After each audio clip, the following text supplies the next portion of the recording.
I think we need to get past the idea of us just being alone.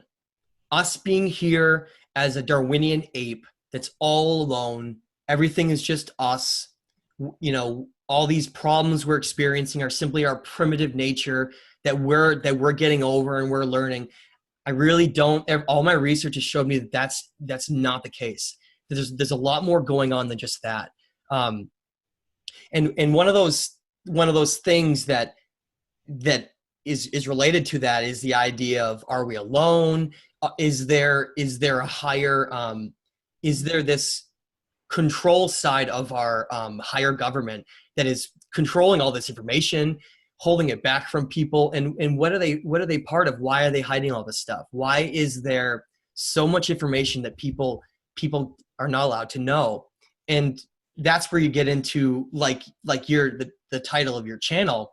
It really is forbidden knowledge. It's knowledge that it's been determined that based on these powerful monotheistic religions, Christianity and this one powerful God who, to be clear, I absolutely believe, looking at everything, all the spirals in nature and all of the perfect Fibonacci numbers and sequences, there's absolutely like a prime creator that created everything. Absolutely. But that has nothing to do with this God that's in these monotheistic religions, okay?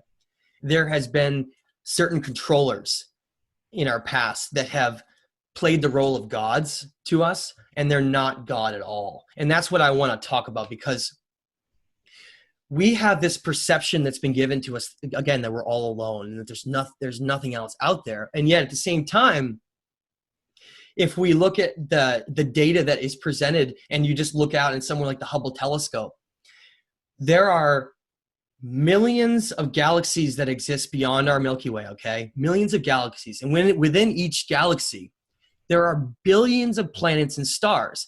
One of the really interesting aspects that I still find amazing, I bring it up all the time and I can't get over it, is that these little things that alter the perception of how we view reality. Like if you go up to almost anyone I ask, when I go up to them, usually at nighttime, because that's where it comes up, I say, when you look up there and you see all those stars, what do you think those stars, they say, well, what do you think those stars are? And people are like, I don't know. Honestly, that's the most common answer I get. I guess I didn't really think about it. So I tell them, I say, well, what is a star? Because it's funny, we have these terms, right, that have been put into our collective, where they describe something, but they don't describe what it really is. It's almost a way to describe it as a way where we don't really think about the real logical way that really the definition of what it is. So instead of saying stars, why don't we just say suns? Isn't that strange? We say stars, and it seems like nothing to people, because some people do know, oh yes, suns and stars, but most of society somehow thinks that stars are some bright object that's out there that I don't really know what they think it is. It's weird. Maybe they just don't really think about it, because then I say to them, okay, well, those are suns. And they say, really? Oh my God, those are all suns? I say, yeah. And do you know that all of those suns likely have planets that are all revolving around them? And then they just like stare at me totally, with this look on their eyes, because a lot of people don't think about that. Because if they do think about that, they'll start to have this total humble amazement of everything that exists around us. And you almost seem stupid when you look at it with that perspective and you think that everything is just alone, there's no life anywhere. Billions of planets and millions of galaxies with all these suns and all these planets moving around them, with some planets that are right in that Goldilocks zone where they have just enough energy and they're not too hot, not too cold, and yet they're all empty, right? They're all just sitting there with barren, no life. But that's not real. That's really not how it is. In fact, it's probably the complete opposite. Just based on, if you look at how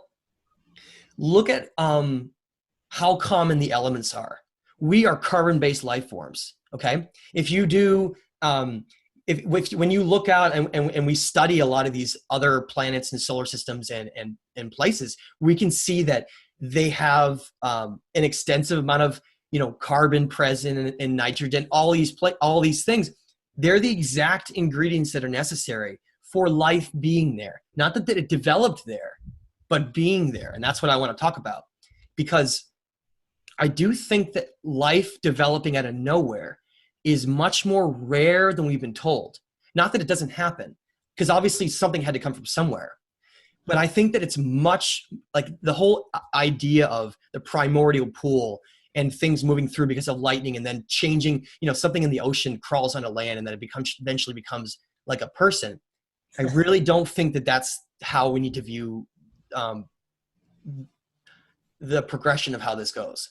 Right. I think that happens on very, very rare occasions in extremely optimal conditions. And Earth was not one of them. If you look at Earth, we've had billions of years of situations where the volcanoes and tectonic situations would essentially wipe all life off the planet. It wouldn't have been possible because it wouldn't have had a chance to reestablish itself over what I think needs to be millions and millions of years for something like that to progress and happen. So the more likely thing that I really believe is that a lot of planets that are determined to be perfect for life are then either given life through things like panspermia, objects crashing into them that have life from somewhere else, or they're literally planned out and life is brought to them from some sentient ancient civilization that is working towards the balance of creating a perfect ecosystem there that is in the harmony of nature, not just going to a place and just throwing a bunch of random life there. It has nothing to do with that. I think we're talking about if a sentient civilization was able to reach a higher point, they would have to have some kind of a conscious mindset in most cases, or they would essentially destroy themselves with war. Now, we're going to go over a couple examples of where that may not be exactly the case, but in largely the case may be that if look at Earth, we take it so for granted, the life that's on this Earth. There are millions of species, millions all over the planet. When you start to look at it, it's almost baffling. I mean, in some areas of like Ecuador and Peru, there are thousands of species of just insects, and let alone everything else that exists. When you start to get down to it, it starts to look more like a DNA library than being just some random occurrence where life was able to take every possible shape and perfectly exist in its own ecosystem and environment. I think the more likely situation is that things were naturally put there that would do well, and the things that didn't disappeared, and things that did well continued, and they likely did adjust to their environment as some areas became colder or hotter. I absolutely believe that more hair could be grown or whatever, but I don't think that you can have something like a fish that turns into an advanced humanoid. I don't. Or if it happens, it's so rare that it maybe been the source of some of what we're about to talk about with some of these ancient beings that have been alive millions of years. Because you always have to ask, what was first, the chicken or the egg? So it always comes back to, well, something has to come from somewhere, and so we'll talk about that. But so there are so many galaxies and planets, okay? And this is what I want us to wrap our minds around, that they would outnumber every grain of sand on all the beaches of Earth. Just put that in perspective, and then try to come back and say that it's all empty and there's nothing out there. It's silly. So Look at something like the Drake equation.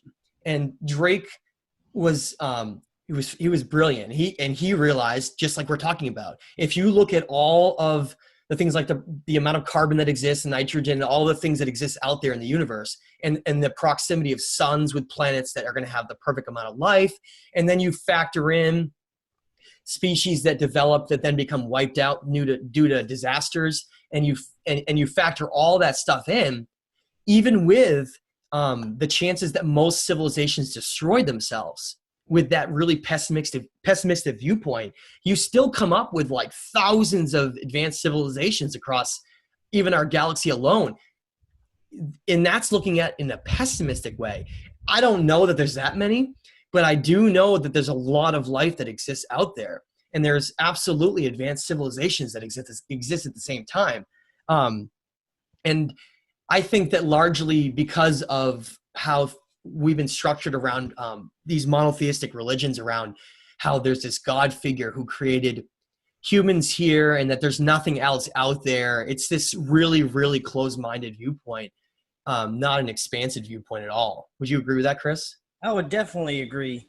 And I've always been fascinated with the fact that, I mean, I could never see, like you said, how a fish could just turn into a human being. You know, it may be over millions and millions of years, but I mean, just not, it doesn't seem feasible. And, you know, the fact of off-world sort of maybe manipulation or engineering. Yeah, we're going to talk about that in a second. That's really fascinating. But no, yeah, go ahead and continue. So you have these two situations that I see existing. You have situations where these very, very benevolent, you could call them angelic races, maybe something like the Pleiadians, okay? They may go around and almost do the work of what you would consider the prime creator, with helping spread life in balance in these ecosystems and all these things. Whereas you could have advanced beings who reached the point where they wanted to become gods to other civilizations at the same time. And I think that is what this power play and this idea of this struggle of darkness and light, it's not just metaphorical. It's real. I think it is a very real thing where you either have beings that, you know, they live so long that they either decide to become beings that follow this path of light, or a path that is more like a path of darkness. Now, and let's talk about who they are, because right now, if you look at a lot of the mainstream places like Joe Rogan and a lot of these places, they are really, really hammering and attacking the idea of anything that is connected to ancient aliens or anything that's connected to these civilizations. But one of the things that's really, I think that is a misconception that we have to get past, is that these beings are like, you know, little green men that show up in some spaceship and then they just come down, they take over a planet. I think we need to completely get past that idea. We need to strongly look at the sheer distances that exist in space, okay, between places. And I'm going to give you an example. Like, if you look at something like the Andromeda Galaxy, okay, the Andromeda Galaxy is 2.5 million light years away, which means if you were to travel at the speed of light, which we can't even get close to doing, it would take 2.5 million years to get there. Okay, so let's get past the idea of this whole these advanced beings in craft traveling all over the place like that. I do not think that that's how it goes. Instead, think scientifically with something like advanced beings that are actually transdimensional, who advance so far that they are actually able to have the ability to exist in higher dimensions. And I think that's where the term heaven comes from in the Bible. Anywhere you see heaven in the Bible, just replace it with higher dimensions, and it'll make a lot of sense. Like in the Sumerian king list, which isn't the Bible, but any of these ancient writings that mention heaven. Like, the Sumerians say that these beings that came down from heaven to earth came. The Sumerian king list says kingship was lowered from heaven. All over the Bible, it just mentions that beings came down from heaven. Heaven is just higher dimensions, higher dimensional beings that come down to the realm of earth, the third dimension. And that's something we really gotta talk about. And so these beings have been called many names, and I want to mention every name, not every name, but a lot of the names that they've been called. In the Hebrew Bible, they're called the Elohim, okay? And in the book of Enoch, they're called the Watchers. In the Nag Hammadi scriptures, they're called the Archons, okay? And then to the Sumerians, they're called the Anunnaki, and they call themselves the Anuna. And that's a very important term. The term Anunnaki is so polluted right now that it's ridiculous. So many people believe that Zecharia Sitchin created the Anunnaki. That's absolutely not true. People really need to start going to look at the Chaldea account of Genesis, written by George Smith, which is just the translations of the Adrahasis in the late 1800s. We're talking about translations done far before he was even around. And they extensively talk about the Anunnaki, extensively talk about Enlil, Enki, and all of these things that they did. And one of my favorite quotes that in the Adrahasis that I seriously, I can't get over. I feel like I think about it all the time. And I think it's one of the clues to all of this. Enlil says to Enki, okay, these gods, he says to him, where you went, you were to undo the chain to set us free and hold the balance. Okay, so what does that mean? Setting us free. Well, if you look at who the Watchers were in the book of Enoch, and you look at the Atrahasis talking about these Igigi workers, I think that these advanced beings that are probably a mix, again, I think they're just a mixture of beings from all over that just call themselves that because they're part of a royal group. But I think they're probably just mixed in people that are from the Pleiadians and whoever. They're just think of them as advanced beings that came to Earth, the realm of Earth, and whatever existed before they came, they completely dismantled and disrupted. What does that mean? Well, there was likely some kind of a balance and grid that existed here before. There was life everywhere. There was essentially Earth was perfectly balanced. Everything was before they got here. And when they came here, they disrupted a lot of that balance, okay? And one of those ways that they disrupted it was these Igigi, what they represent are basically soldiers or workers of these Anunnaki. And the term Anunnaki is strictly referring to these royal members, these beings of, you could call them the Royal Council of 12. They simply represent beings that are millions of years old, have reached the point where they can essentially extend their lives and are eternal, and they have the ability to influence huge areas. Not even just here; they may be influencing other places too, and playing the gods. I mean, just try to wrap your head around that. What if this same thing that's happened here, which we're about to talk about in a minute, has happened on other planets too? And what if they're playing the role of gods to them as well? And I say that because there seems to be these gaps where they just disappear, and they leave their controllers of the higher ends of our kingship and society and control, and then they return after these amounts of time. And so it's very interesting to me that there are these gaps where they're gone. And I think it also has to do with the fact that they perceive time differently than we do too. So these Igigi workers,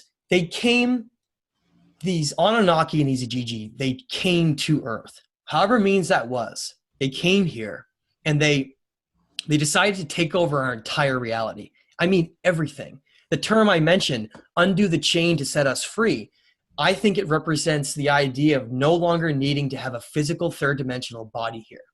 Okay, that's why humans were created, because these Igigi, they were the ones on the planet who had to, it's extensively talked about in the Atrahasis. They had to clear all the channels and lifelines of the land. And if you look at where these civilizations were existing, they were in Mesopotamia.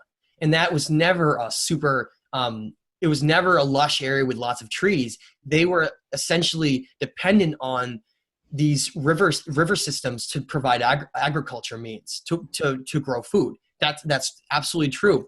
And if you don't clear these rivers that go through these arid areas, they fill up with silt and they clog, and you can completely lose access to using these rivers. That's why they dredge and clear out rivers today, because then you can keep them clear and flowing. They do it all the time to the Nile, so that you provide yourself with the ability to have water. And that's what they were doing.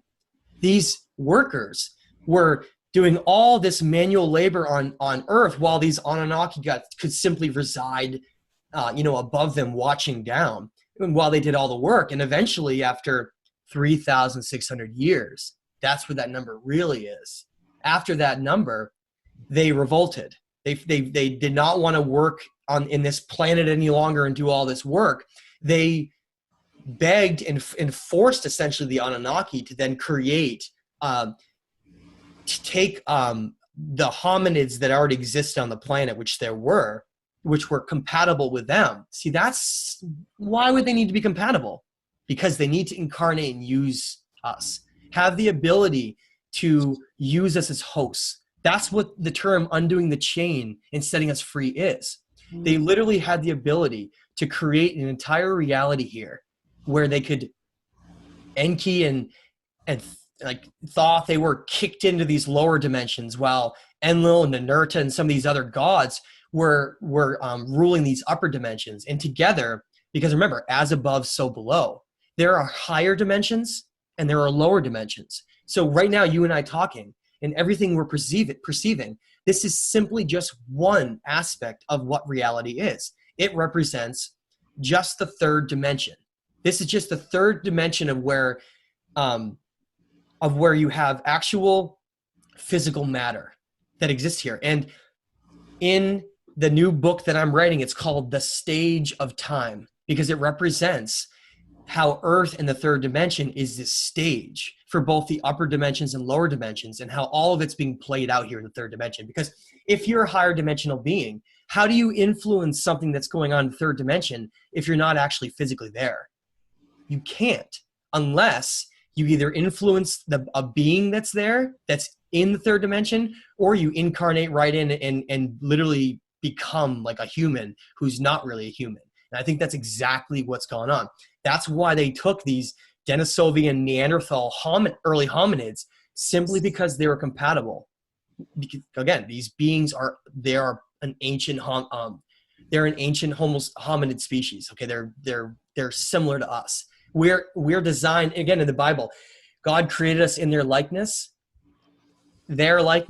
We are created in these Anunnaki likeness. They're not really God. They're playing the roles of God. So we were created in the image of these Anunnaki gods, just much shorter and smaller, because we were designed to basically perfectly exist and thrive on this planet with a certain amount of gravity and all these factors that go into play with how big a species is. The larger a planet is, the larger you can have beings there. And our planet Earth is really not that big if you look at other planets. And that's one of the reasons why we're not that big. So these beings came here hundreds of thousands of years ago, and they literally disrupted and created their own reality here. They took over the lower dimensions, which were called the underworld, and they took over the higher dimensions, and they lowered kingship from heaven. Go read the Sumerian king list. They lowered all the laws to these civilizations that just came out of nowhere, the Sumerians. They even talk a lot about that. They say agriculture, mathematics, writing, all of this knowledge was just handed down to them from above. And I think that's all it is. After the floods destroyed everything on Earth almost, they had to then re-lower it again. And that's exactly what they say. They have these 2 points where they lowered it once. A lot of it was destroyed, and they had to re-lower it again. And that's where we are now. This jumpstart of developing civilizations that we're now just reaching the point where we're beginning to understand what we already knew 10,000, 12,000, 20,000 years ago.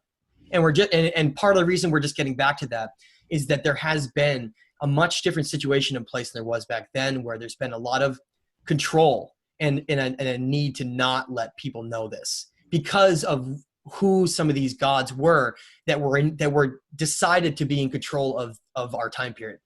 These beings, they completely run and the decisions on who rules what based on the zodiacal periods. So we're coming through this period of Pisces, represented by the fish. That's why we see the fish all over religion, because that was the controller of the time of Pisces. And then now we're moving into Aquarius, and Pisces was considered, the last several zodiacal house periods have had a extremely negative polarity. They've had constant war and suffering on this planet. And we're moving out of that time finally into this new time, because there's been all this conflict with these higher dimensional, transdimensional Anunnaki beings, with them being greatly divided. There's a great divide with them on some being appalled. Some being appalled with how we're being treated and what's going on, and others essentially being the controllers that are making the decisions and having this happen. So there's two sides and a great struggle going back and forth between the two. That's exactly what I was going to ask you about. I mean, you had mentioned the lower dimensional and the higher dimensional. So they obviously have different ideas for what they want out of humanity, you would say, right? Absolutely. Now, this may be kind of complicated for some. Now, the modern church has given this idea of Satan and the snake being evil and all of this stuff. And we're going to talk about that in a second. But yeah. And how the underworld and all these lower dimensions are all the evil beings, whereas the ones in heaven, the higher dimensions, are the angels and helping us in God and everything. It's completely backwards. Flip that right around. Understand that a lot of these beings of benevolence and like Enki and Thoth, they were forced to control the lower dimensions in the underworld, whereas these other cruel beings like Enlil were essentially, because they were higher ranking and through the decisions that were made, they were given ownership to rule over the higher dimensions. And that's why so many decisions have been made on this planet because of them, because they have the biggest influence over us, okay? And that's where we're going to start getting into talking about the eagle and the serpent in a second. But I want to bring up the idea that these ancient cultures have mentioned beings that have been part of them is all over the place. I mean, look into the Hopi. They called a lot of these beings that warned them and discussed and talked to them. They reference both the Pleiadians and what they call the ant people, who helped them during different disasters. And of course, the Mayans talk about their god Kukulkan, and this is where I want to bring up as we get into this the next aspect of this. Kukulkan and Quetzalcoatl as part of the Aztecs and the Mayans, okay? We're told that those were just, ideas of these Wait, you were breaking up. You said, can you repeat the names of those beings again? Yeah, so Kukulkan and Quetzalcoatl. Those are the gods that the Mayans and the Aztec had, okay, that created them, and they talk about all over. And we're told that just like that example, any time in the world where civilizations are mentioning gods, they're simply metaphors and they're not real. Yet, you have to think about the fact that these references to symbols that are used on both sides are found all over the earth, okay? First of all. And second of all, if you take go to a situation like in Mexico with Quetzalcoatl, okay? When Cortez invaded Mexico, okay, from the Spanish, when he landed, the Aztec were all confused because he had a beard and he was a Caucasian and he looked just like Quetzalcoatl. So if you look at the Aztec teachings and a lot of the stuff they've discussed, they say that Quetzalcoatl was a plumed serpent god, but there's other places where they reference him as also being this long bearded old man, okay? Which is totally bizarre that they would say that if none of this was real. If all of it was simply just ideas that they had for representing seasons and storms and cycles and all those things, they would not be directly referencing the fact that these gods that they worshipped look just like, bearded Caucasian men.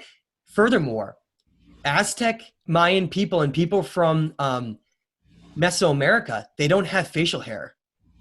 That's another thing that's really interesting about this. So there's Quetzalcoatl, this bearded man, that none of them have facial hair. How is that possible that some bearded man was in Mexico?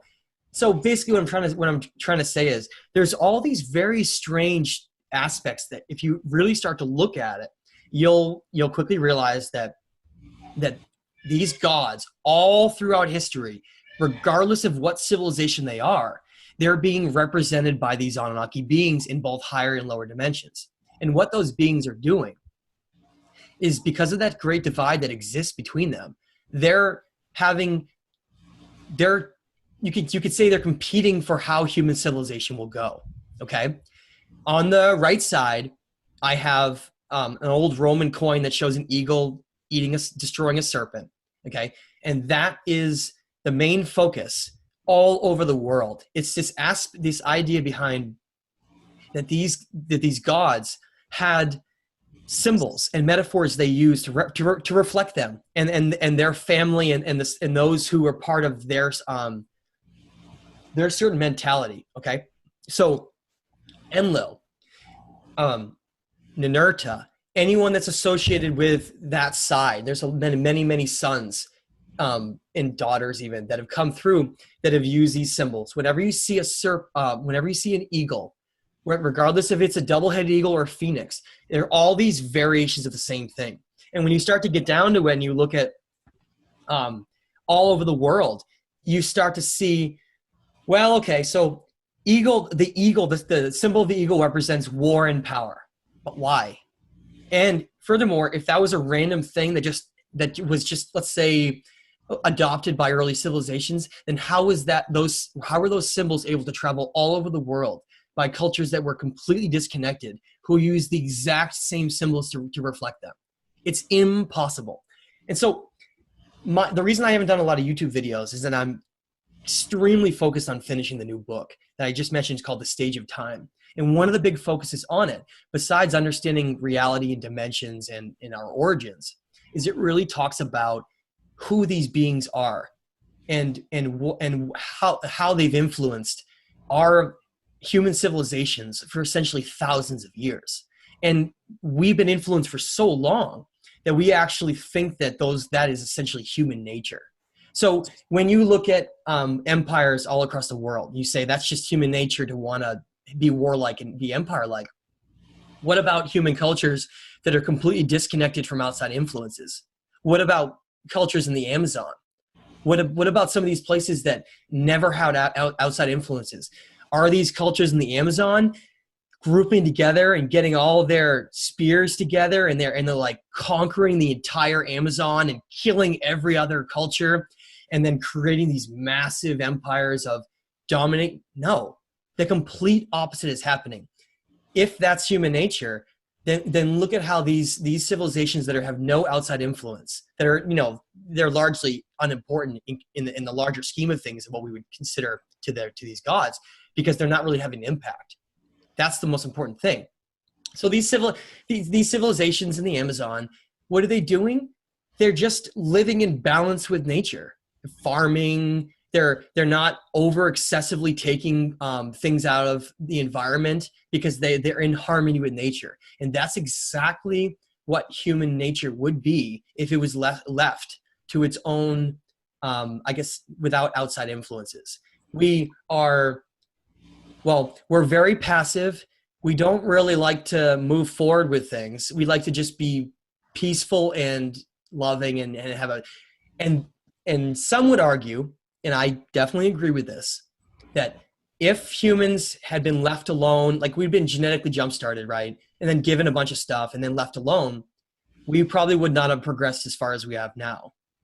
And that's pretty hard for people to understand, but it is true that when a species is stressed, especially a species that's passive like humans, it does force them to move to a higher place or fight to survive or get higher, knowledge. And sometimes stress can be an extremely effective means of progressing a species. And at other times, if you have too much stress, you can severely impact the ability for someone's consciousness to be able to go forward. Like if you have only war and only suppression of consciousness and really, really bad foods and things in the air that are poisonous and fluoride in our water and all these things, instead of stressing in a good way, you can cause people to become extremely healthy and divided and separated from wanting to seek a higher self, because they're just in a fight or flight situation. They're in their lower state just trying to survive. And in that means, if you have a situation where people are just trying to survive in their lower red chakra of fear, then they're never going to be able to reach higher states of consciousness. So there's a delicate balance between pushing the species a little bit and overstressing it out and causing it to be essentially in like a war hell like we exist in now. It really is a war hell all over Earth. That's essentially what's ruled our thousands of years of generations. It's just war after war after war, with millions of people being slaughtered. And we all just think it's completely natural, but it's not. And so that's where the ego comes in. These war gods who, why are they doing this? Why would they do this, right? Why would they?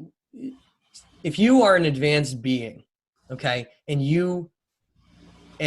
the genetics of a primitive hominid, if your genetics of your divinity, you think you're literally the most powerful, some of the most powerful advanced beings that we know of, maybe in the entire galaxy, maybe further, because the Anunnaki are extremely advanced and powerful. If you are in that mentality and you live forever and you have all this vast advancement that these Denisovian Neanderthals that are like primitive, almost like primitive apes.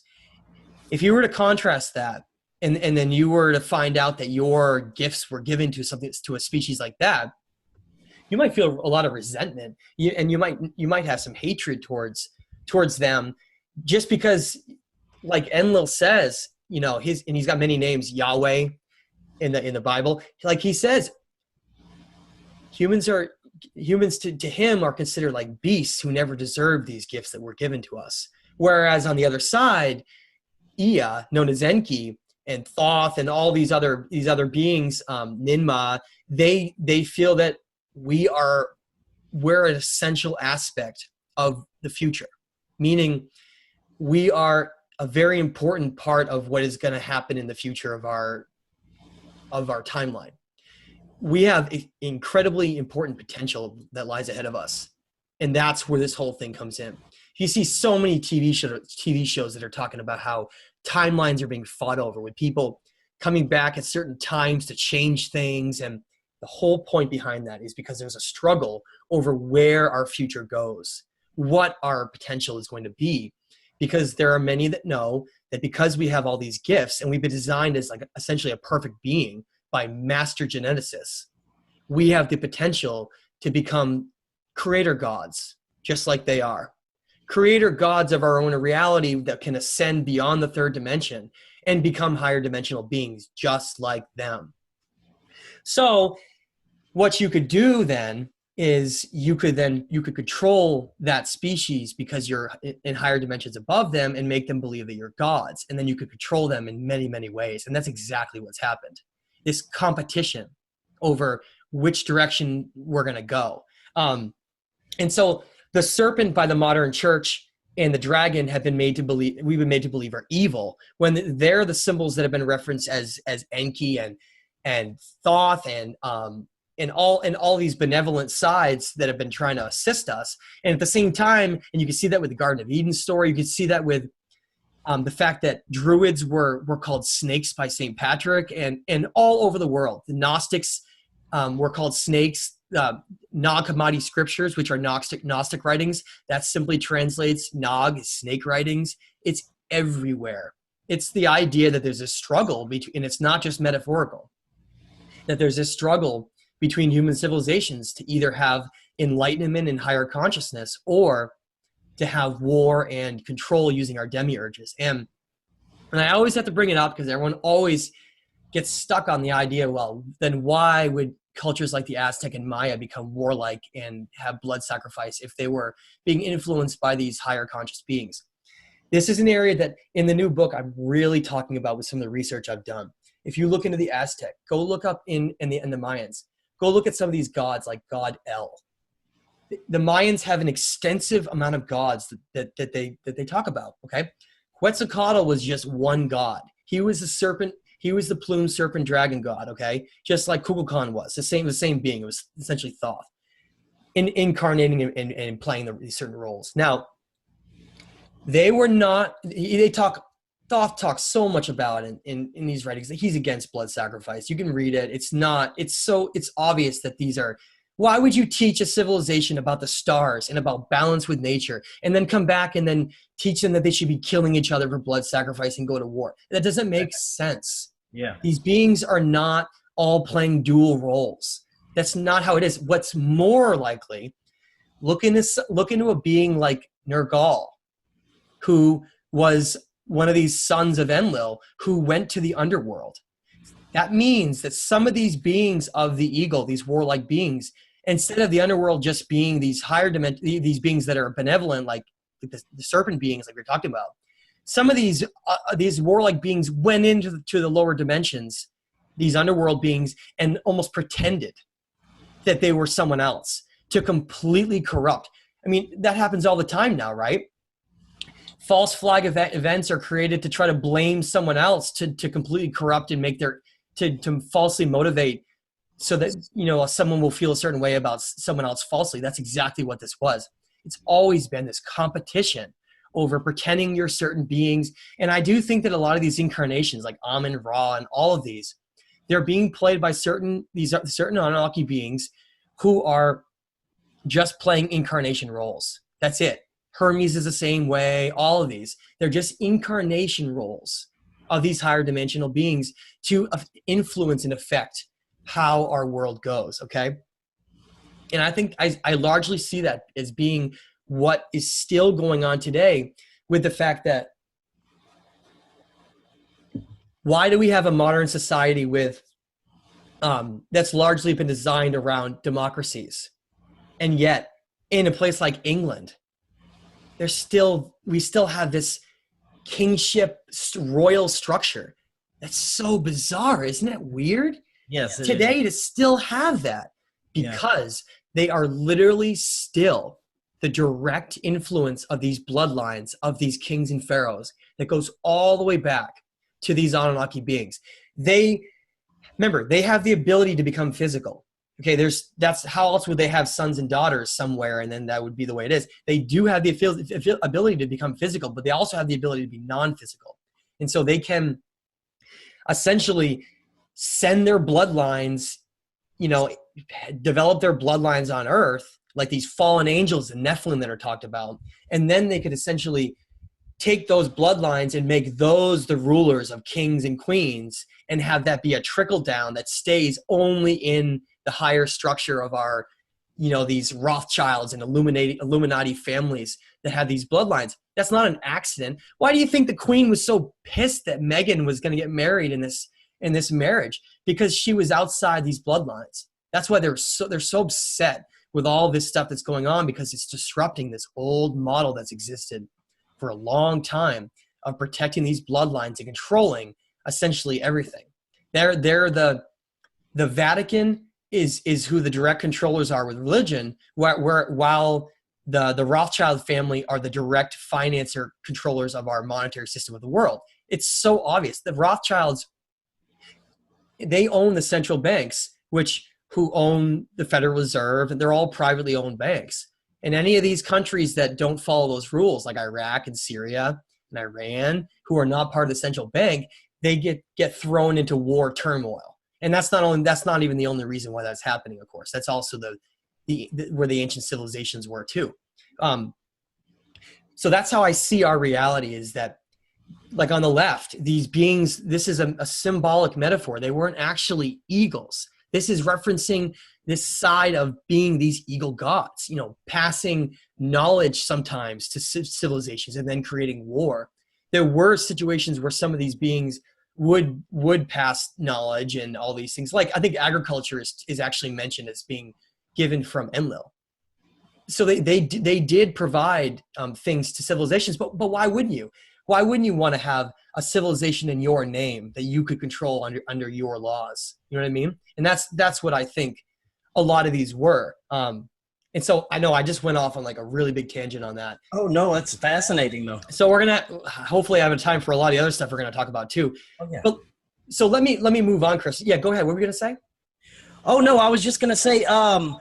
So you know, it's fascinating that you know, they could have had. And well, they probably still have this involvement, and it would seem that they could have passed along a lot more knowledge to us, maybe some knowledge about space travel and higher technologies. Can you like talk in the Emerald Tablets? What's that? If you read the Emerald Tablets, that's Yeah. probably the closest you're going to get to what you just asked for. talking Okay. about about energy, space, dimensions. That's basically what that. Yeah, I really. That's an amazing aspect. People should really read the Emerald Tablets. Absolutely incredible.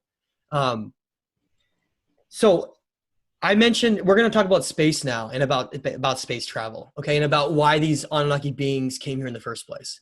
Okay. It's not just to have host incarnate into. There is definitely a physical aspect of this as well. And a lot of people, they roll your eyes when you start talking about things like elements like gold and all these things, because it's difficult for our mindset to get past the materialistic side of what we've been given with a lot of these things. You know, people are all wearing gold necklaces and all of these things, and they're like, oh, they're so pretty and I love them. But they don't understand. A lot of people don't understand that some of these elements are the most important and rare elements that exist in the entire universe, or in that we know of.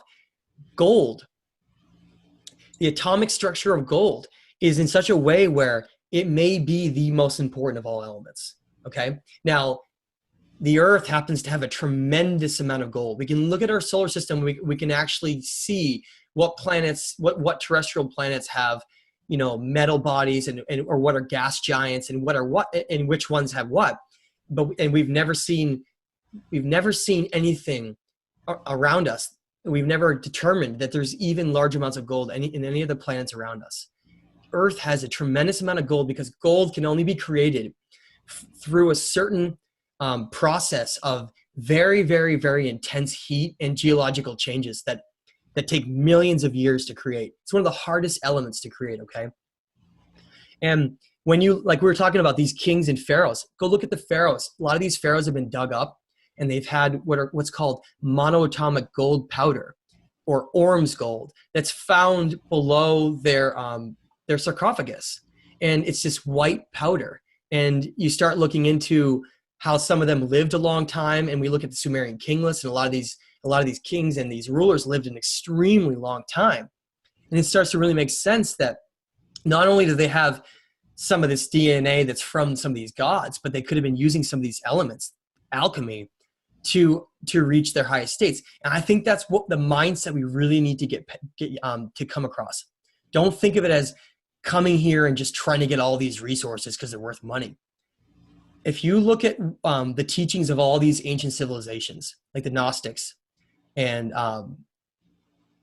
Egyptians, they all basically talk about how alchemy is the end goal. Alchemy is the means for which you learn how to manipulate the elements and the world around you, and it leads to everything. Alchemy is the end game.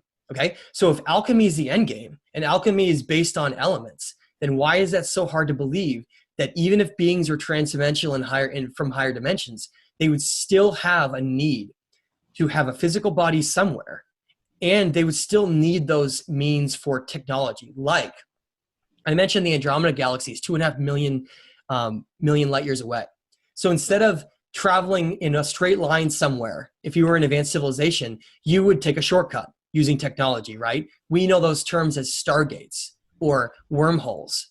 And I think a lot of these things are either discoveries in space that you can skip through in places, or they can maybe even be created through advanced technology.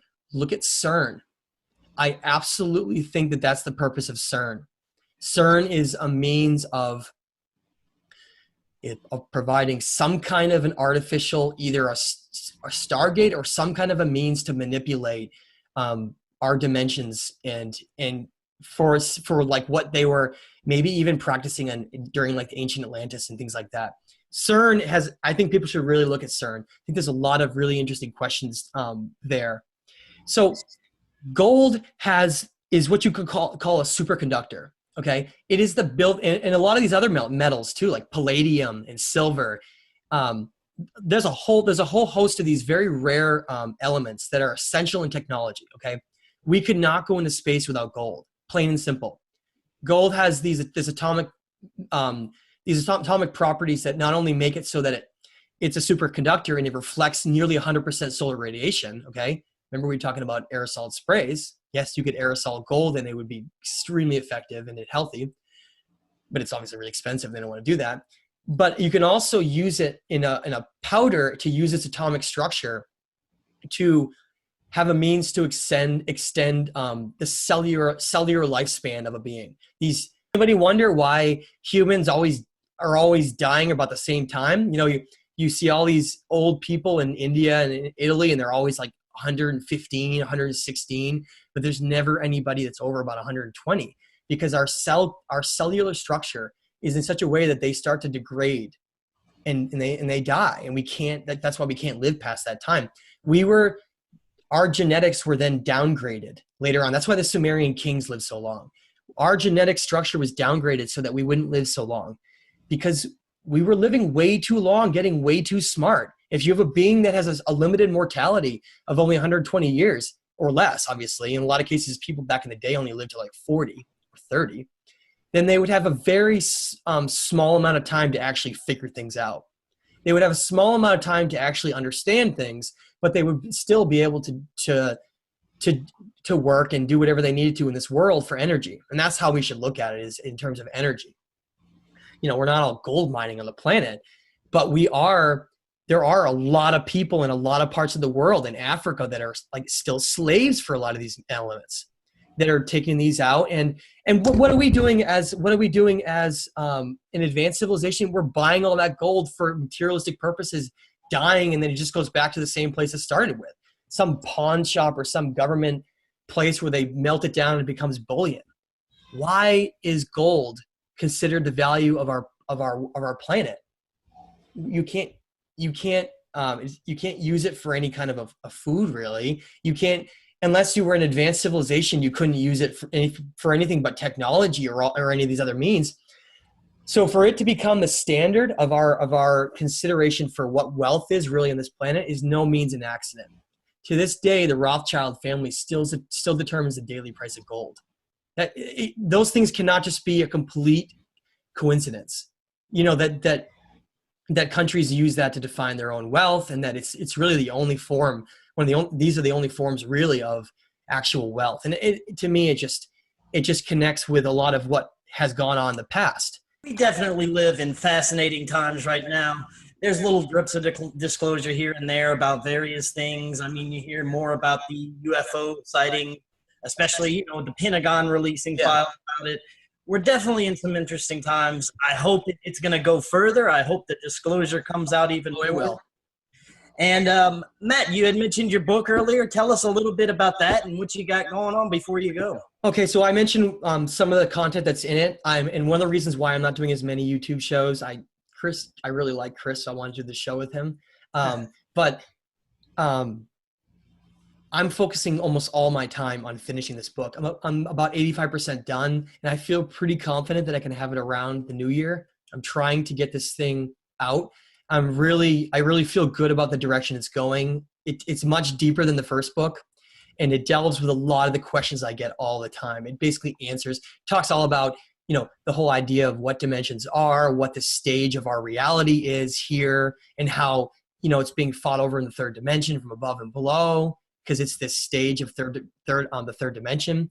And human beings are the means for how the third dimension is going to go, because we're the ones that are, we're the beings that are controlling the decisions based on whatever influences that are happening to us.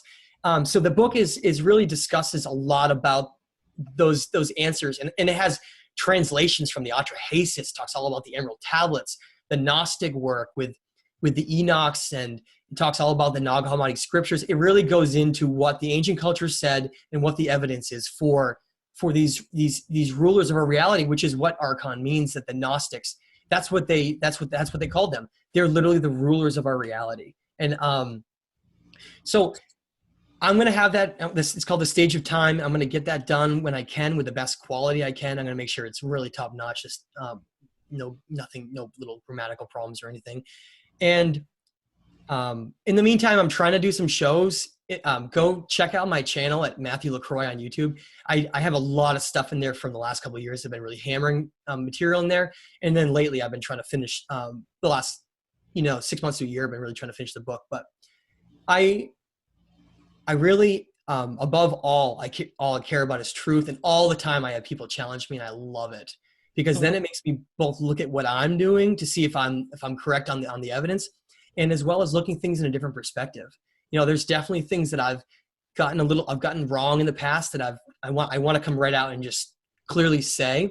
And so this new book tackles some of those deeper questions and some of the more challenging aspects of these ancient writings and what they were trying to say and what some of the misconceptions are around them, based on that. And I am taking a few leaps with some of them, but if you don't, then you're just going to be rehashing old stuff. So